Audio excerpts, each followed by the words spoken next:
et bienvenue à tous pour le deuxième épisode consacré à la vidéo sur le danseur. On se retrouve dans cette deuxième épisode, dans ce deuxième épisode pour faire cette fois l'expansion de masque. On a vu, euh, on a vu dans le premier épisode l'outil Rotobrush. L'outil Rotobrush c'est un démarrage. C'est vraiment un démarrage puissant, fort, hein, qui va vous aider à pouvoir faire plein de choses. Euh, on a pu voir que rien qu'avec le Rotobrush, on pouvait avoir d'un côté ici, on avait ce démarrage là. Avec le Rotobrush, on a pu, alors ça c'est une copie, on a pu du coup faire avec le Rotobrush ici d'un côté ceci. On est en train de le lire. Ouais. Rappelez-vous bien qu'il fige un peu toujours au début, hein. Voilà. Alors, je vais enlever le bleu pour montrer que c'est ça qu'il est en train de faire. Voilà, celui-ci. Je vais rester concentré sur cette partie-là. Il est en train de faire ça, c'est ce qu'on avait fait. On avait montré qu'on pouvait aussi avoir l'inverse, comme ceci, d'accord, sur le deuxième. On pouvait aussi avoir cet effet-là. On peut aussi avoir ça. En fait, là, on voit qu'on avait fait un écrêtage qui est écrété dans alpha MP4, mais on va changer les noms parce qu'il a gardé MP4. Du coup, avec la copie, il a fait MP5. Bon, il y a des choses qui vont pas. Là, on va venir changer tout ça. Et on avait fait une table. Voilà, pour s'amuser un petit peu. Hop, comme ça, on a l'impression qu'il danse sur la table. Vous voyez, juste avec Rotobrush, on peut avoir vraiment plein de choses. On peut avoir une silhouette qui danse. On peut avoir le personnage qui danse sur un fond noir, sur un fond bleu. On peut avoir carrément le danseur sur la table. Voilà. Bon, là, il y a pas, c'est pas ce qui marche le mieux, mais voilà. Et on peut aussi, je pense, avoir la silhouette en bleu. Voilà, on peut avoir plein de choses. On va venir renommer un petit peu tout ça. Pour renommer un petit peu, avant de reprendre ce qu'on va faire, je vous conseille de toujours vous organiser. Euh, Toujours organiser son travail, organiser ses calques, venir toujours renommer un petit peu. C'est important de bien s'organiser. Donc là, ce que je fais, c'est que je vais renommer les éléments et les calques par rapport à ce que je fais. Là, ici, j'avais fait une copie parce que je préfère toujours faire un petit peu des copies pour sécuriser mes calques et mes éléments. Et donc, je vais tout de suite enlever le MP4, qui est en fait le nom du fichier, hein, danseur. Je vais mettre original, simplement. Ici, je vais rentrer. Ici, je vais faire rentrer. Je vais l'appeler original copy. Voilà. Tac. Moi, je travaille souvent avec la copie et l'original, je la verrouille. Comme ça, j'ai toujours l'original qui n'est pas perdu. Si jamais je fais des modifications sur l'original, sur une copie, j'ai l'original que je ne perds pas, qui est toujours accessible. Mon bleu roi, il est assez bien nommé. Mon danseur alpha, là je commence à avoir quelque chose qui me plaît pas. Ici, on rappelle que c'est les deux fichiers, on avait fait le rotobrush. On peut voir que ici, on va avoir effet. On avait fait le rotobrush là et on avait fait le rotobrush ici. Ici, on a un rotobrush qui est, on peut le voir, pas figé. Étonnant. Étonnant, on va vérifier ça. Oui, il est figé. C'est bien ce qui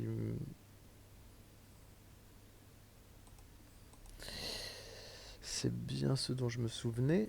Et ici, notre effet, vous voyez, ici, n'est pas figé. Alors, gelé, excusez-moi, le terme c'est gelé. Dans Autobrush, hein, on peut retourner voir notre Autobrush. Ici, on va prendre celui-ci. Je vais le renommer tout de suite et vous montrer en passage. Danseur, je vais l'appeler danseur, mais je ne vais pas l'appeler alpha. Je vais l'appeler roto. Danseur roto, non gelé. Comme ceci. D'accord. Et celui-ci, je vais l'appeler danseur roto gelé. danseur, roto, gelé. Voilà. Je vais vous montrer la différence quand même. Je vais rentrer dans celui-ci. Je vous rappelle que pour rentrer dans le rotobrush, ce que vous avez appris dans le premier épisode, je vous laisse le revoir si jamais vous devez. Hein. On va parler de le fait que rotobrush, c'est comme des principes de pinceau. Tous les principes de pinceau ne sont pas accessibles directement sur le calque. Il faut double-cliquer pour rentrer dans le calque et avoir le pinceau d'accessible. On retourne sur notre rotobrush, du coup ici. Et on va le remettre en mode masque, incrustation alpha, mais on va plutôt lui mettre les bordures. Et on voit que gelé n'est pas activé sur celui-ci. Je laisse toujours, hein, moi au cas où, j'en ai besoin d'avoir mon rotobrush rapidement. Je le laisse ici comme ça. Je le duplique et j'en gèle en fait. J'ai dupliqué du coup celui-ci. On va maintenant, alors il faut fermer, il faut pas oublier de fermer, hop hop hop, ici. Je vais rentrer dans celui-là. Et on va voir que celui-là, il est gelé. Je vous rappelle que geler votre autobrush, ça va soulager, votre ordinateur, hein, et soulager le- la ressource nécessaire à l'ordinateur pour travailler. Donc vaut mieux alléger un maximum les ressources de votre ordinateur, et le fait de geler va faire cela. Et, il va libérer finalement de la ressource. Très bien. C'est aussi très nécessaire pour faire ce qu'on va faire, qui est l'expansion de masque. Je vous remontre tout de suite ce qu'on va travailler aujourd'hui sur ce deuxième épisode. Euh, on a travaillé ce masque et en fait on va travailler aujourd'hui l'expansion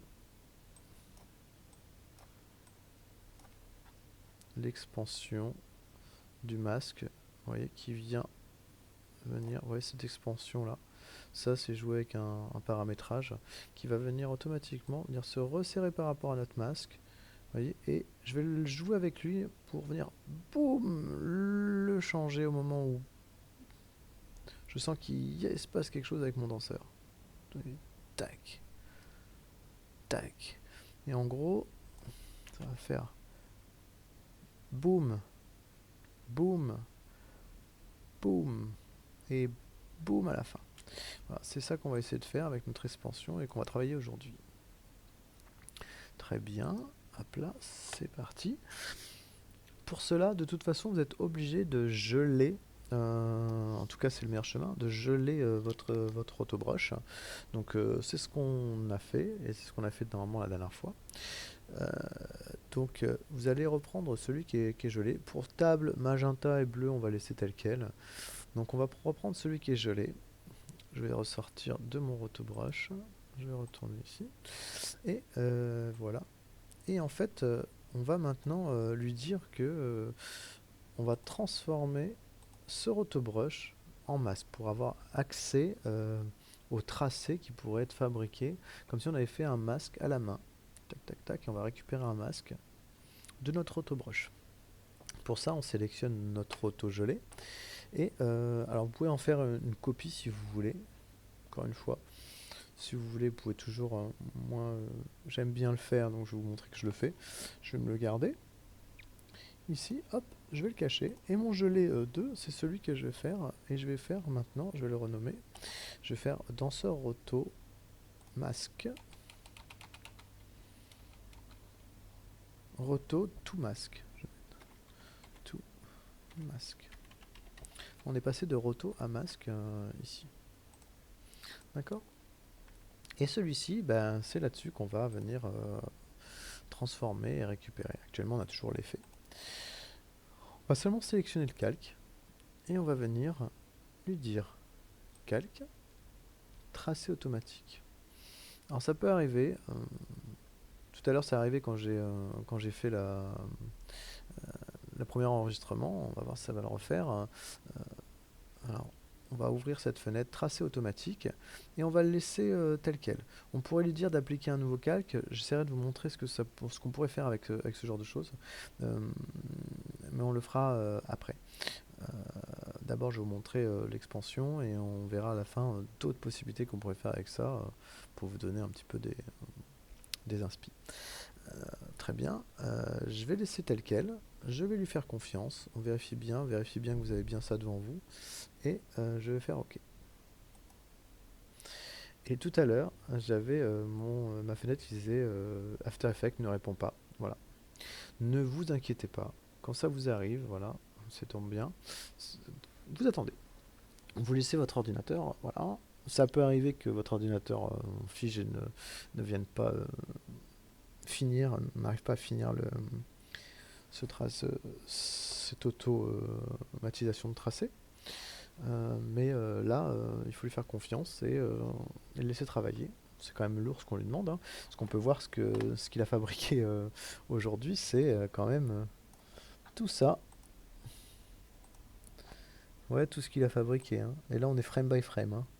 Frame by frame, on voit qu'il a fabriqué tous ces contours ici de masque. Ces tracés qu'il a fait tout autour et frame by frame.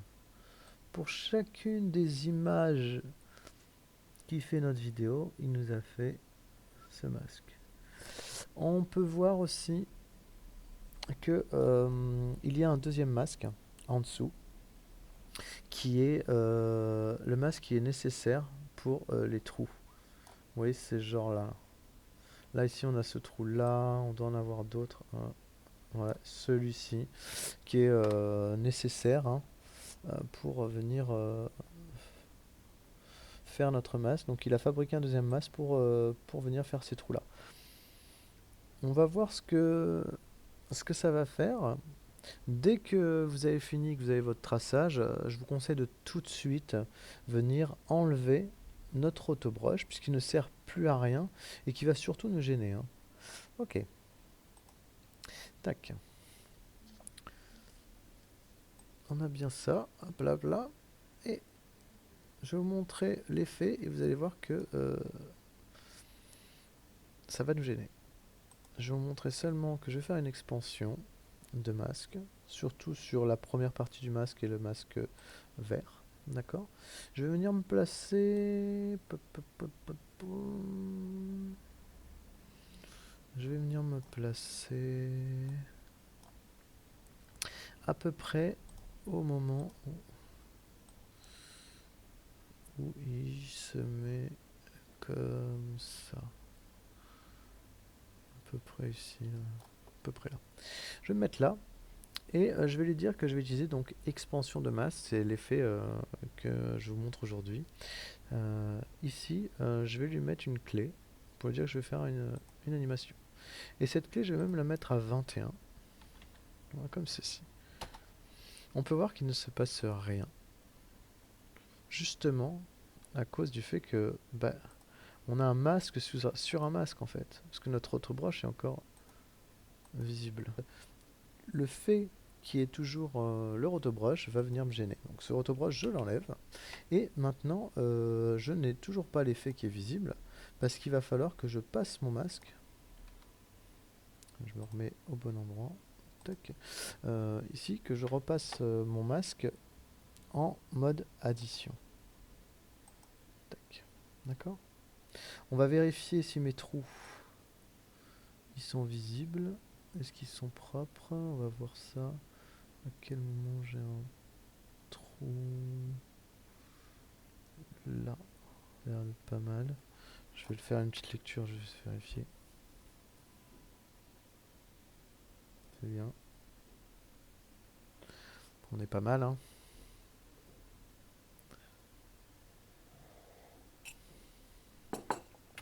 Ok. Voici ce que fait l'expansion. On va pouvoir maintenant le visualiser. Je vais me remettre juste avec la petite flèche ici qui me dit que je peux retourner à la clé. Je vais retourner à la clé et voilà ce que fait l'expansion. Donc imaginons que je vais faire des coups de jeu. Voilà ce que je vais jouer. Je vais jouer juste sur ce paramètre et avec un paramètre on peut faire des effets s'ils sont cohérents par rapport à notre sujet. Moi je laisse 21 qui est finalement mon seuil que je vais garder pour ce personnage là parce que je veux pas qu'il soit finalement à 0, hein.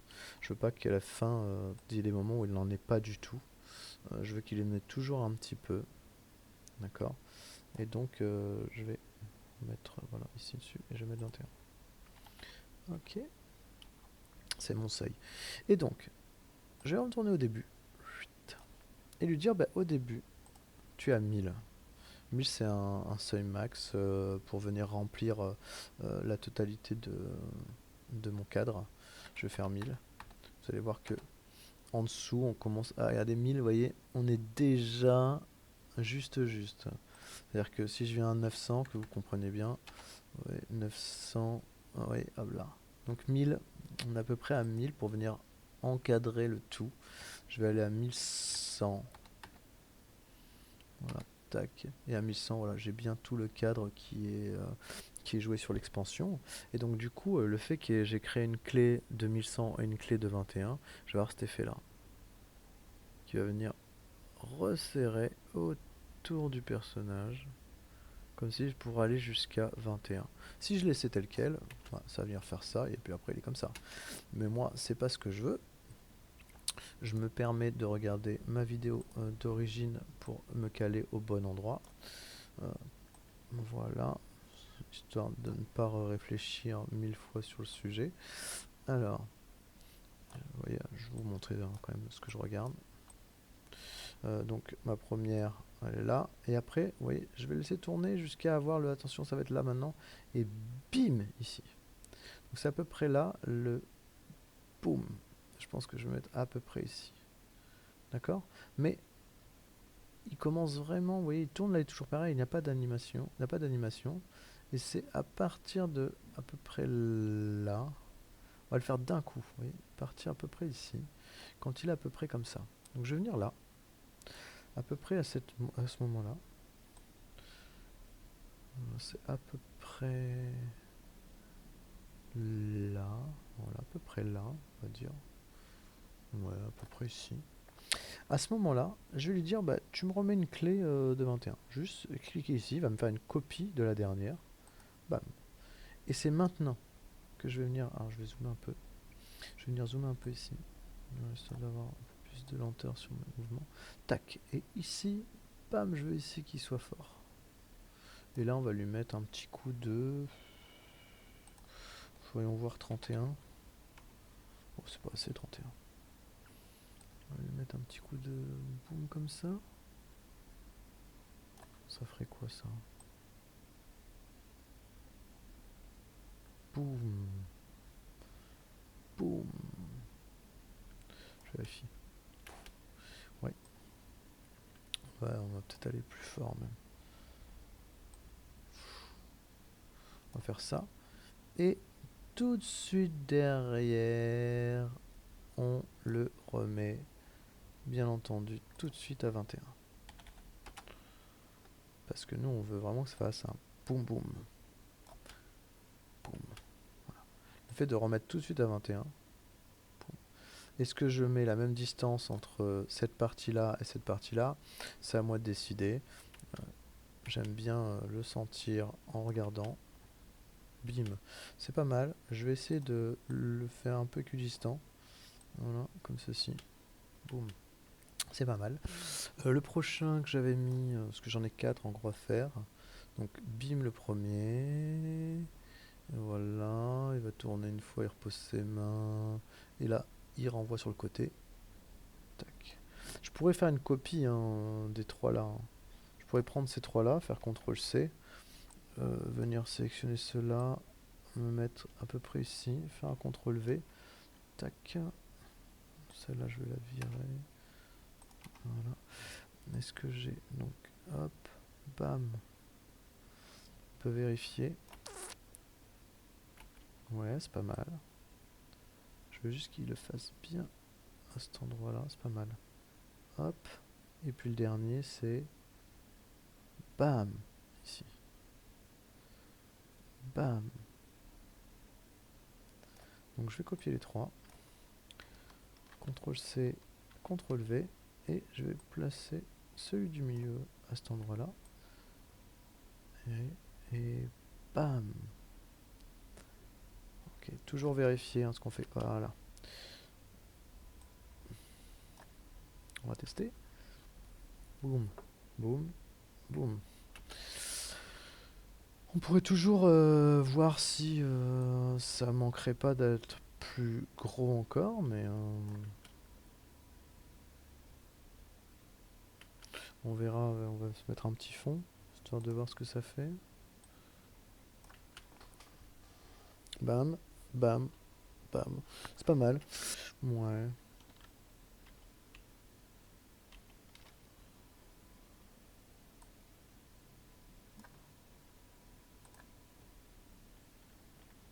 Cent soixante-treize.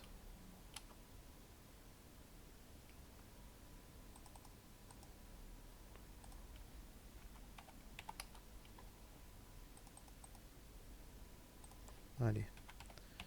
Un entre deux. 173. On reteste. Bam, bam et bam. Allez, ça me va.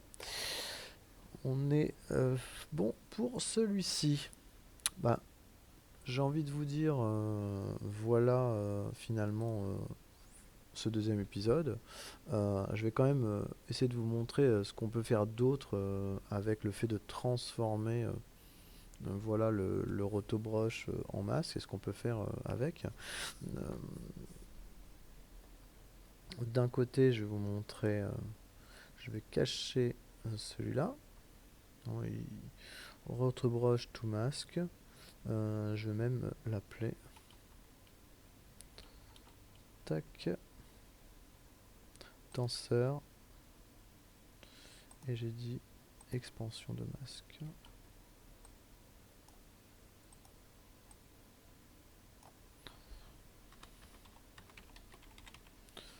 Ça sera plus parlant, hein. Voilà. Je vais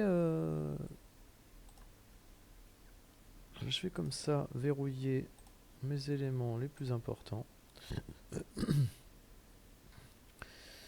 Et je vais venir utiliser celui-là. Je vais venir utiliser celui-là que je vais dupliquer. Toujours pour regarder, vous rappeler. Et cette fois, je vais lui faire de nouveau calque tracé automatique. Sauf que cette fois, je vais cliquer sur appliquer un nouveau calque pour vous voyez ce que ça fait. Tac. On va laisser faire.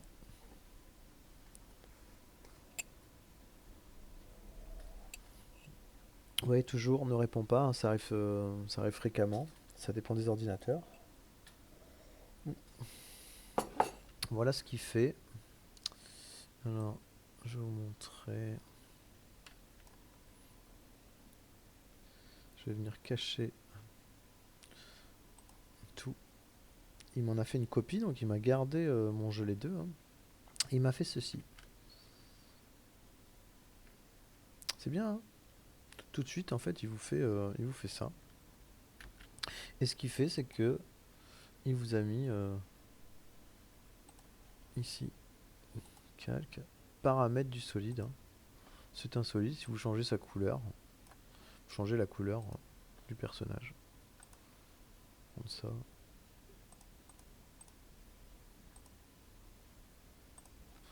Et tout de suite, vous pouvez comme ça avoir la couleur d'un personnage, comme ceci.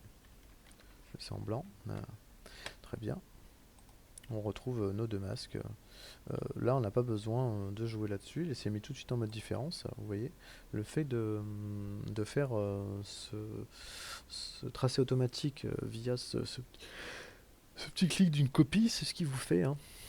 Je vais tout de suite, par contre, me désactiver là. Tac. Annuler. Je vais voir s'il le garde en mémoire. Ah, non, il ne le garde pas. Ok. Je vais m'en faire un tracé automatique de base. Non, je vais le laisser comme ça. Ok, voilà ce que vous pouvez faire en plus. Alors, moi, je vais pas le garder celui-là. Par contre, ce que je vais essayer de faire avec, c'est de transformer les tracés du masque en forme. Vous allez comprendre. Je vais me créer. Je vais cliquer dans le vide. Je vais me créer un calque nouveau que je vais faire calque de forme. Comme ceci. C'est un calque de forme vide. Ici. Et je vais copier mes masques. Je vais sélectionner mes masques. CTRL C. Ici. CTRL V. Alors, par contre, quand vous faites ça, mettez-vous bien au début. Tac. Pour qu'il copie bien. Voilà, on peut vérifier. Tout va bien. Sauf que vous voyez, maintenant j'ai la même chose, sauf que c'est un calque de forme et pas un solide. Je virerai mon solide. J'ai pourtant mon masque, hein. Pour l'instant il est vide, mais j'ai bien mon tracé. Ce tracé là, je vais essayer de le transformer en forme, en contour. D'accord? Je vais sélectionner mon masque, je vais sélectionner mon tracé entier. Et ce tracé là, je vais faire un CTRL C. Comme ceci. Je vais venir rajouter un contenu. Ici, parce qu'il est vide, je vais ajouter un contenu qui s'appelle contour. Hop.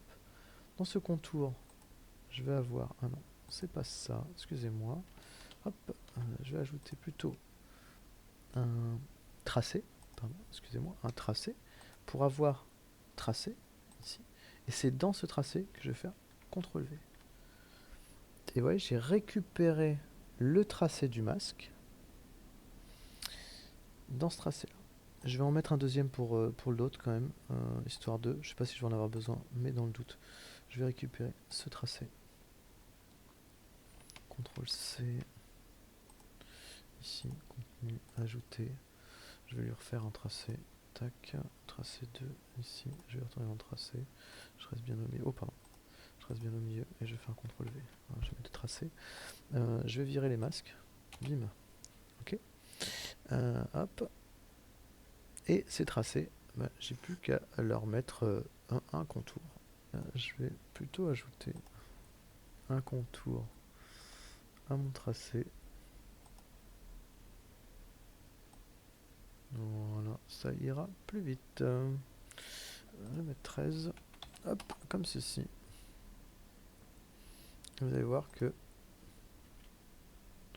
on pourrait... Ah, ouais. Bien entendu, je vais cacher celui-là. Moi, ce qui m'intéresse, c'était au départ d'avoir juste la silhouette que je pourrais venir en plus animer.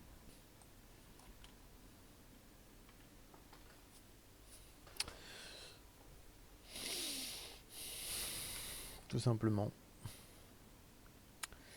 Voilà ce que vous pouvez faire. Vous pouvez le retransformer en forme et faire tout ce que vous pouvez faire avec finalement des formes, parce que votre tracé est considéré comme un calque forme. Et donc vous pouvez faire pas mal de choses avec un calque forme. Voilà ce que je voulais vous montrer. Je pense qu'on a tout vu. Et puis je vous dis du coup au prochain épisode. Silhouette danseur line style. Ok.